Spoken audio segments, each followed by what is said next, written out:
If you could only go to war with a single ship, the Arleigh-Burke class would be your choice hands down. It can fire projectiles 60 miles. It can track 100 separate targets simultaneously, and it has a combat system so advanced that it may as well have a master's degree in kicking. It was born out of the rock and roll of the 80s when the US Navy needed something new, something that could literally blow everything else out of the water. And what they came up with would be a class of vessel so legendary that it is still in service today and will likely still be in service 20 years from now. So, what armaments and technology have they got that has yet to be bested by a single earthly ship in the decades since its creation? Also, it may be top today, but what about the ships of tomorrow? Also, does it really have lasers? This is how you build a ship that is the Second Amendment made manifest. America style. Just before we continue with today's episode, did you know that every time you're online, your data's just kind of flying around out there, ready to be stolen by bad actors, or even just your ISP? He's just looking at your information and is like, yes, let's sell that to advertisers so they can get creepily specific and all of that unpleasant stuff. Well, Surfshark, they're here to save the day. They're today's sponsor. They're also a VPN. I mean, I guess they're a VPN and today's sponsor. That way around would make more sense. But they're a great way to protect yourself online. One subscription covers unlimited devices, your phone, your laptop, your whole household. And with 3,200 servers in 100 plus countries, you can get access to content from all over the world. Like you've exhausted your Netflix library somehow? Well, fire up. For me, it's always hopping over to America. Loads more options. It's fantastic. If you're in America, hop over to Europe. We got shows that you don't have on your Netflix as well. It's all about licensing or something. With Surfshark VPN, you don't have to care about any of that nonsense. Plus, there's a 30-day money-back guarantee, so you can try it risk-free. Click the link in the description or go to surfshark.com/mega and use the code MEGA at checkout to get 4 extra months of Surfshark VPN for free. And now back to today's episode. What's a destroyer for, anyway? Alright, so before we begin, let's just briefly go over what a destroyer's role is on the modern battlefield, because it's actually pretty varied. In a sense, it's helpful that naval ships are named so literally. A cruiser cruises, an aircraft carrier carries aircrafts, a battleship is a ship for battles, and a destroyer, well, it destroys, doesn't it? But what is a destroyer's actual role within a naval operating force? Well, think of it like this. Destroyers are the muscle of naval fleets, the enforcers. Whilst other ships like aircraft carriers need to stay far away from the action to be a force multiplier, destroyers make the difference by engaging head-on, up close and personal. As such, destroyers can take on all kinds of missions. They can escort large ships, patrol territorial waters, initiate search and rescue operations, gather intelligence, and tackle operations both independently and as part of a larger force. They were originally developed to counter the threat of torpedo boats and submarines back in the Second World War, but since then they've evolved into multi-mission fighters capable of engaging many varieties of targets. Whenever there's a dust-up on the water, the destroyers will be sure to wade into the melee at the front. And the Arleigh-Burke class of ships, known as a guided missile destroyer and in service of the US Navy for decades now, is the epitome of such ambitions. Whether you're attacking submarines, land targets, ships, aircraft, or even missiles, the Arleigh-Burke is a class of ship that you want alongside you when the shit hits the fan. Or maybe the propeller? Nah, it's not. It's a stupid joke. That wasn't Ollie who wrote the script, that was me. Ollie comes up with better jokes. Its life began all the way back in the 1980s, as the US Navy was starting to think about what would come after their Spruance-class destroyers of the 70s, when they were eventually decommissioned. Often the most important tech a leading military like the US has isn't what's available today, but what it can build for tomorrow. And Washington could not afford to rest on its laurels for a second, especially not with the Soviets still around. This is why military contractors are so important for the US Armed Forces. Even today, they're creating the technology that we'll be seeing wide-scale on the battlefield in 2 or 3 decades' time. Which is cool. So for this next generation of destroyers, the US Navy wanted to do something a little differently to what they'd done before to really stretch the gap over the USSR. They wanted something with the enhanced capabilities of the Ticonderoga-class cruisers, but that was also much more well-rounded than the old Spruance-class destroyers, which were most effective in anti-ship warfare and lagged a little in other areas. If they could weave these two concepts into one versatile package, they would have quite the formidable class of vessel on their hands, and one capable of handling almost anything you could throw at it. And so US contractors Huntington Ingalls Industries, which was a part of Northrop Grumman at the time, and Bath Iron Works, a subsidiary of General Dynamics, did what they did best, and they got building for literal boatloads of cash. The first warship in the class, the namesake of the famous World War II-era admiral who would go on to become the Chief of Naval Operations, was commissioned by the US Navy in 1991 as the DGG-51. The class was phased in gradually as more were completed, with the last Spruance-class destroyer, the USS Cushing, being decommissioned in September of 2005. And with that, the era of Arleigh-Burke had arrived, and the US Navy has been building them ever since. Alright, so now it's important to note that Arleigh-Burke-class destroyers of today, they're very different from the ones that first arrived in the 90s, and over the years, their design has seen a number of significant iterations and upgrades. The first group of Arleigh-Burke-class destroyers are known as Flight 1, but you could basically consider this version 1.0. Newer versions of the ship, like Flight 2 version 2.0, 2A version 2.5, and 3 version 3.0, have all been commissioned over the last 30 years and change. The keel for the ship DDG-130, for example, the USS William Charette, was laid in the Bath Iron Works shipyard in 2024, and there's plans to build more, with Ingalls Shipbuilding having a contract to complete 7 of the 9 new Arleigh-Burke-class destroyers by 2027. Further, each version has a slightly different spec and design, which makes it hard to keep track of what version of what deck appears on which ship. And especially after some of the older ones were upgraded to more modern tech in the 2010s, it gets even more confusing. We're going to try and stick mainly to Flight 3s today, with them being the newest, the first being commissioned back in 2019, but I'm sure you can forgive us if we get some wires crossed along the way. We promise we looked into it. It's really, really confusing and complicated, because we're not really naval experts. We just pretend to be them on the internet. But those extra iterations and changes, for all the headaches it gives the writers of today's episode, has also ensured that the Arleigh-Burke has stayed at the top of the destroyer tree since the 1990s. As you might imagine, it's not super common for US military designs to continue to be iterated on after so much time, especially in leading combat roles like the Arleigh-Burke tends to be used in. But the Arleigh-Burke has proved it has a unique longevity and combat capability. On the 1st of October 2024, for example, 2 Arleigh-Burke-class destroyers intercepted several Iranian ballistic missiles fired at Israel. It's still proving its worth, is our point. And the class has had the longest production run for any post-World War II US Navy surface combatant as a result. So, based on that, you would say that it was a pretty successful design. Yeah? And, well, you're right, it absolutely is. Specifications. Okay, so what are we actually looking at when it comes to these ships? How big are they? What weapons and technology do they have? What can they really do? Well, let's talk about that, shall we? It's not an exact science owing to the different versions, but Arleigh-Burke-class destroyers are around 154 to 155 meters long and a relatively skinny 20 meters wide. A ship that's going to see a lot of missiles flying at it probably shouldn't be any bigger than it needs to be, but they're still pretty sizable, as depending on the class, they can displace between 8,558 and 9,650 tons. They are much bigger than the World War II destroyers of old, as capabilities have increased alongside their required role in combat operations. They've gotten bigger to the point that they're almost the size of cruisers now. In fact, they're bigger and more heavily armed than most previous ships classified as guided missile cruisers. But for that increased size, the Arleigh-Burke-class ships can hold a crew of about 300 sailors at any one time, and a lot of firepower. That size also means they have a decent range, around 4,400 nautical miles, which equates to around 8,100 kilometers. For reference, that's roughly the distance it would take to sail from the US Navy's base in Norfolk all the way to the Italian mainland.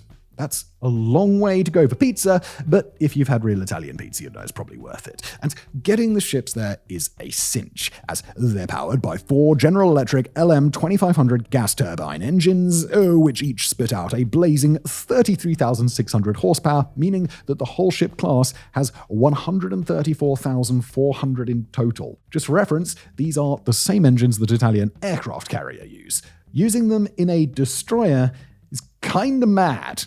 In a good way. So how fast can this actually make a ship with 9,500 tons actually go? Well, that's a bit complicated. Firstly, the answer is left deliberately vague, as the top speed is described generally as more than 31 knots. It's probably smart not to disclose exactly how fast a ship can go just for operational security purposes. It likely wouldn't be much faster than that in theory, owing to a lot of complex physics, fuel efficiency, and money, but in reality, 31 plus knots is pretty sufficient for a ship of this size. Not to mention, for a ship class like the Arleigh-Burke, which is designed to dodge missiles and torpedoes, less important than sheer speed is acceleration and how tight it can turn. The Arleigh-Burke can achieve a tight turn at top speed, but what about acceleration?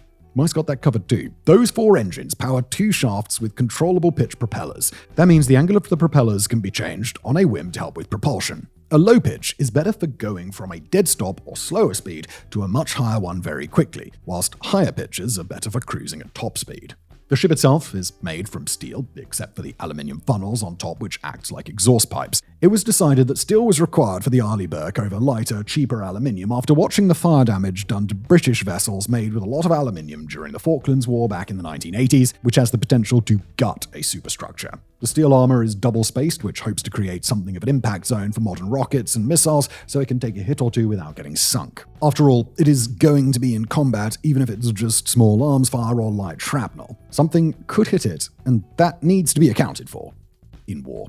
And it is, because the most vital areas of the ship are protected by 70 tons of Kevlar armor. So yeah, in a way, these ships kind of wear bulletproof vests. You might as well mount an AR-15 on the front just for the full American aesthetic. So, we done? No, sir. The destroyer has a platform for rearming and refueling 2 naval helicopters, which is actually pretty useful. These helicopters have anti-ship capabilities like missiles and guns, but they can also perform a utility role for ensuring supply replenishment, search and rescue, medevac, communications, and air patrol. Of course, they can't operate without their hangars, though, so they would be one of the first things to be taken offline if the ship sustained any damage to its superstructure. The Arleigh-Burke was also the first US Navy class to be fitted out with anti-nuclear, biological, and chemical warfare filtration systems. Some NBC defenses include what's known as a countermeasure washdown system. Think of it like a big external sprinkler that has chemicals interlaced in it to neutralize any potential agents. The Arleigh-Burke class also has an enlarged flight deck, optronics, electronic warfare capability, and a superstructure designed to reduce its radar cross-section as much as possible. It is still a very large ship, but every little helps when it comes to a combat-worthy class like the Arleigh-Burke. And all of that is before you get to anything directly combat-related. And let's just say this class of ship has got that covered too. Modern defenses. Alright, so the big stuff, the stuff that goes zap, beep, boom. One is about the Arleigh-Burke class that makes it not just a formidable class of ship in its own right, but also at the very forefront of modern naval combat capabilities. Well, everything up until this point was important, but this is where the Arleigh-Burke's bread is buttered. Warfare. And what does every warrior need? A shield. Well, that's where the Aegis combat system comes in. Aegis, of course, was the name for a shield carried by Zeus and Athena with a gorgon. The creature the Medusa was on the front of it. The word Aegis has Greek origins, meaning shield or protection. I only know it from Age of Empires 2. It was one of the cheat codes. Aegis. So, it makes sense that the Aegis is known as the shield of the fleet when it comes to the Arleigh-Burke class of guided missile destroyers. Or it could just be an acronym for "and even God is sacred." You just never know with the US military. So what is Aegis, and how does it help protect the ship? The Aegis combat system is a sequence of interconnected subsystems that integrate the ship's sensors and weapons to engage threats to the ship. It was first brought on board the Ticonderoga class cruisers that we mentioned before, and that was the innovation that the US Navy wanted to then bring to the Arleigh-Burke class. It's best to think of it like the eyes and brain of the ship. More traditional combat systems tend to use a rotating radar that mechanically rotates 360 degrees to scan the airspace around it. But the Aegis does it a bit differently. That swing of the radar costs valuable time in a combat scenario, and for a destroyer likely directly targeting things threatening it, that might be time it doesn't have, so an instantaneous picture is required. Aegis uses passive, electronically scanned arrays to near-instantly track targets in all directions at once without the need of a rotating radar dish. In the Arleigh-Burke Flight 3's case, it uses digital beamforming for an even faster version. This means that an Arleigh-Burke class ship can scan the whole sky, tracking multiple targets at once, information which it then relays automatically to targeting systems. And because that getting messed with could result in serious problems, it's also resistant to electronic countermeasures as well. The Aegis is made up of 4 main subsystems: an ANSPY-1 multifunction radar, these fancy hexagon-looking panels, a command and decision system, also known as a CDS, an Aegis display system, or ADS, and a weapon control system, or WCS. The CDS receives data from the ship through the radars, the external sensors, and any satellite communications from other US military equipment. The ship's computers of the CDS then provides command, control, and threat assessment for that information. This information is then relayed to the weapons control system, which interfaces with weapons fire control systems. Those weapon systems can either be automated with human assistance or be fully human-controlled. After that comes the part where tens of millions of dollars flies through the sky to sink the enemy's battleship, and all of it is done faster than a human could even dream of 100 times at once. All that information on the ship has to come from somewhere, though, and the Arleigh-Burke class doesn't just have a single radar, it has at least 6 of them. The Flight 3 variants feature the advanced ANSPY-6V radar, created by Raytheon, with solid-state, fixed face, and rotating variants of the radar depending on what each specific ship needs. This 6-megawatt radar represents a serious upgrade, being able to track well over 100 targets at more than 100 nautical miles all at once, and even guide missiles to them all independently. A new Arleigh-Burke class destroyer could essentially take entire navies of yesteryear on at the same time without much issue. But if you thought that this kind of mass threat assessment only happened above the water, you would be mistaken. It also scans below the surface with a sonar suite, which is this bulging protrusion here.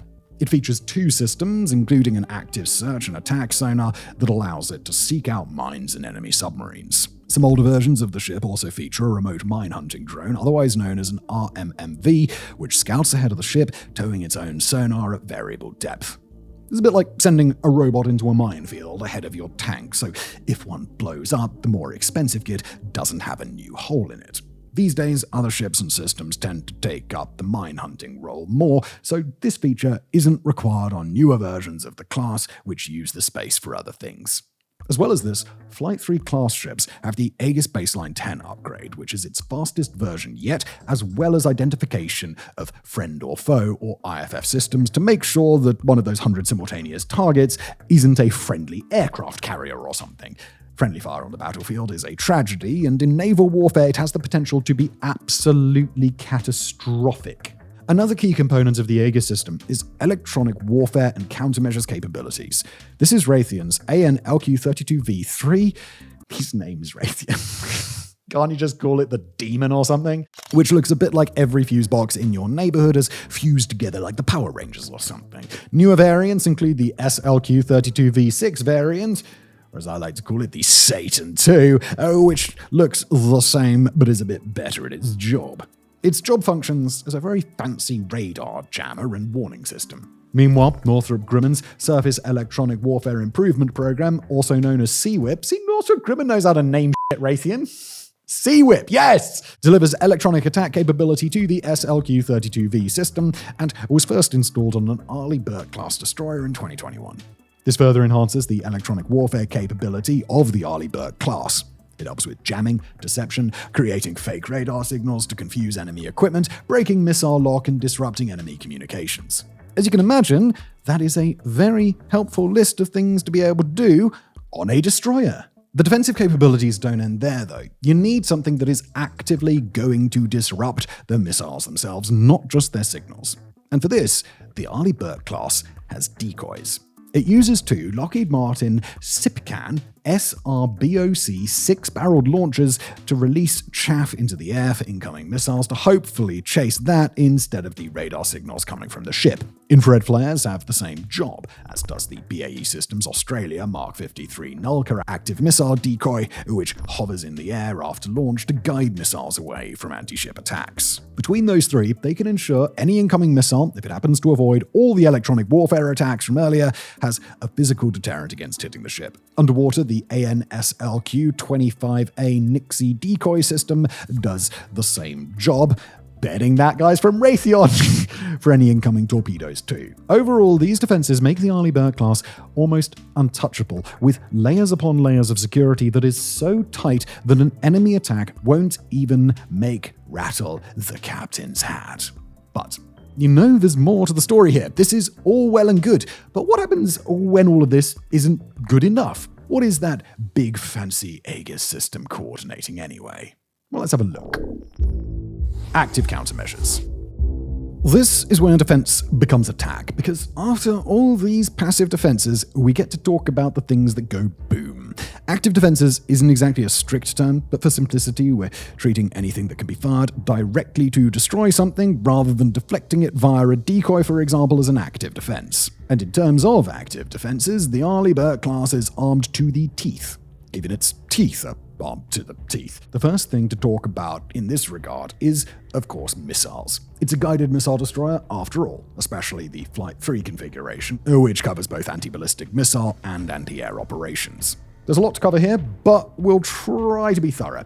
In total, Arleigh-Burke class ships are said to have over 90 missiles on board for various uses, all of which naturally involve the explosions. They are missiles, after all. Back in 2004, Raytheon began deliveries of the standard missile SM-3 surface-to-air missile system. Based on hard-to-kill technology, the SM-3 has a kinetic warhead and is designed for deployment against short to medium-range ballistic missiles and air targets.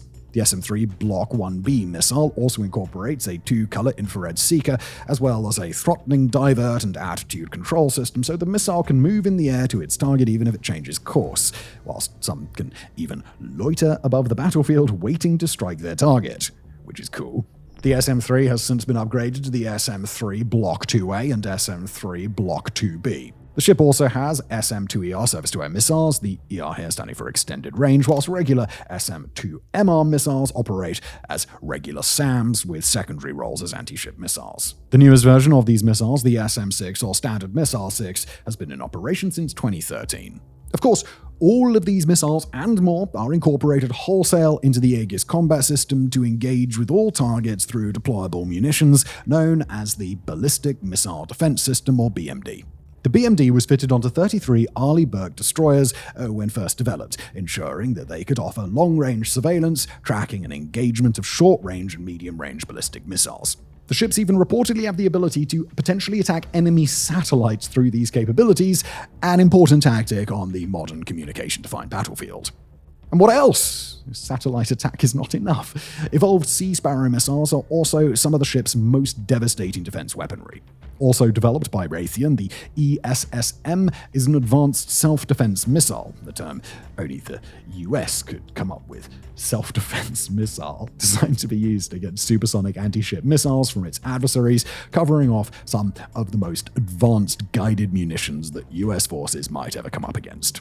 There are also 56 BGM-109 Tomahawk cruise missiles, which can be used on a variety of targets with their land attack and anti-ship variants, which gives the Arleigh-Burke class some major firepower.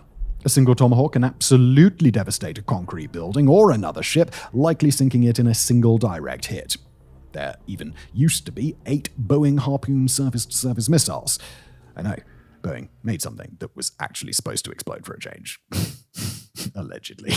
But these are no longer used on the newest version configurations of the Arleigh-Burke class. And with Boeing's recent track records, we can understand why. Allegedly. Okay, so that's just about everything above the water. We think, we're not sure. There's a lot of data here, guys. This video is already really long. We're trying our best. Just cosplaying as naval experts, remember. But now let's cover what happens below. The destroyers are fitted with 2 triple 324mm Mark 32 Mod 14 torpedo tubes for launching Mark 46 or Mark 50 torpedoes. It's a lot of numbers, isn't it? Which have active and passive homing capabilities. This makes a total of 6 torpedoes that can be used at any one time to absolutely devastate enemy ships and submarines.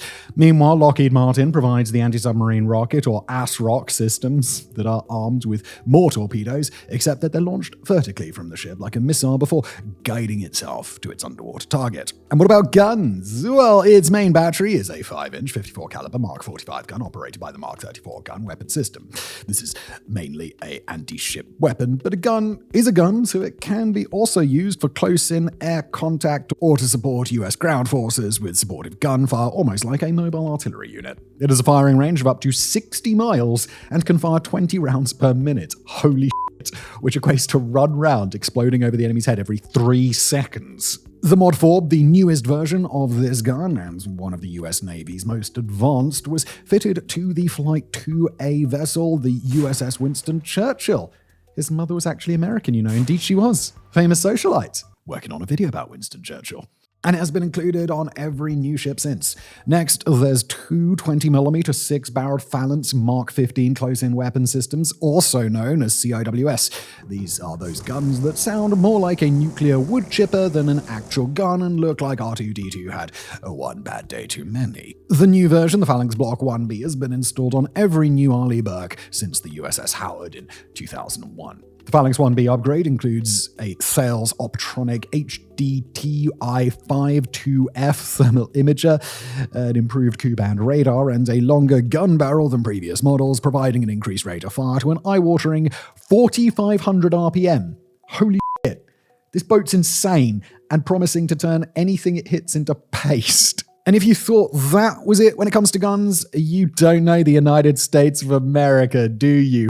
Yeah, there's two 25mm 75 caliber Mark 38 Bushmasters, as well as four 12.7mm machine guns for any smaller craft or personnel who manage to get into close of range to use the big guns on, if that's even possible. There are even directed energy weapons too, depending on the ship, such as the high-energy laser with integrated optical dazzler and surveillance, otherwise known as Helios. This system's main goal is to blind enemy ships' optics with a 60-kilowatt directed beam of light. It can even intercept missiles, fast attack craft, and drones. We really were not kidding about the lasers.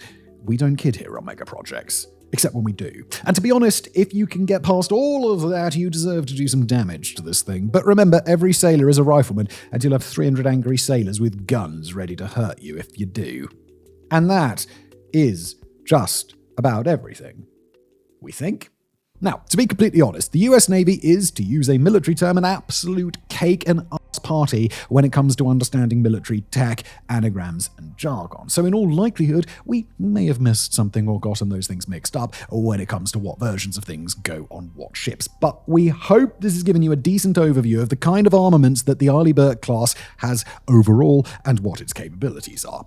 We're sure there's someone in the comments who's an absolute nerd about this stuff and will fill you in. Thank you so much, future commentator. You're welcome. You can probably also see why these ships, as they've been upgraded over time, have been able to stay in the US Navy's fleet for so long. They're essentially floating doomsday prophecies ready to throw down at a moment's notice. But they are getting older, so what is the future of the Arleigh-Burke, and can the class stand up to the latest and greatest technology from the US's biggest adversaries? Future competition legacy. In April of 2018, the US Navy unveiled plans to modernize the existing Arleigh-Burke destroyers in their fleet, bringing dozens of ships into the modern age to be just as capable as the newest ships the Navy was building. This also extended the service of the destroyers by an extra decade, taking their total service life from 35 to 40 years to over 45 years, which is nearly aircraft carrier lengths of service. For a ship that is supposed to see direct combat, frankly, that's pretty insane.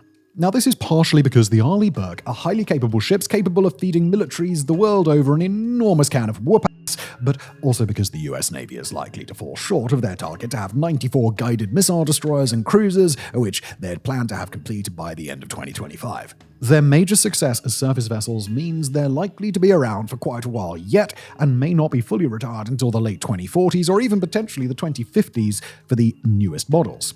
Of course, the biggest adversary the US Navy is likely to face in that time comes from the People's Republic of China. The PRC's Navy is rapidly rising to become one of the premier fighting forces on the planet today. And whilst it is not a direct peer to the US Navy yet, it is likely to become a near peer in the future with just as much advanced technology as Washington, D.C.'s military contractors can muster. So with the question of Taiwan lingering ever closer on the horizon, we could soon see the Arleigh-Burke class in combat up against its toughest test yet.